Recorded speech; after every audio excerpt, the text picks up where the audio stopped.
Hello friends, வணக்கம். நான் உங்கள் ராமகிருஷ்ணன். இப்போ இந்த வீடியோவில் நீங்கள் வந்து பார்க்க போகிறது 2 HP triple plunger LG model car washer coupled with petrol engine.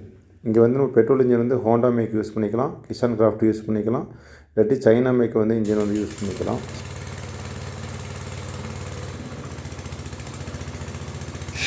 Power supply இல்லாத ஒர்க் ஷாப்புக்கு வந்து இந்த மாடல் வந்து சூட் ஆகும். இந்த மாதிரி பெட்ரோல் engine model 1.5 HP 2 HP car வாஷருக்கு மட்டும்தான் செட் பண்ண முடியும். 3 HP ட்ரிபிள் ப்ளஞ்சர் மாடலுக்கும் 5 HP சிங்கிள் ப்ளஞ்சர் மாடலுக்கும் நம்ம கிரீவ்ஸ் டீசல் இன்ஜின் யூஸ் பண்ணி இந்த மாதிரி பம்ப் வந்து நான் செட் பண்ணி கொடுக்கலாம். உங்களுக்கு இந்த மாதிரி கஸ்டமைஸ்டாக உங்களுக்கு வந்து கார் வாஷரில் வந்து யாருக்கு தேவைப்பட்டால் எங்களை வந்து காண்டாக்ட். இந்த மாதிரி தொடர்ந்து ஏர் கம்ப்ரஸர் கார் வாஷரை பற்றி அப்டேட்ஸ்க்கு என்னோடய இன்ஸ்டாகிராம் மற்றும் யூடியூப் பேஜை வந்து சப்ஸ்கிரைப் பண்ணிக்கோங்க, ஃபாலோ பண்ணிக்கோங்க. Thank you friends.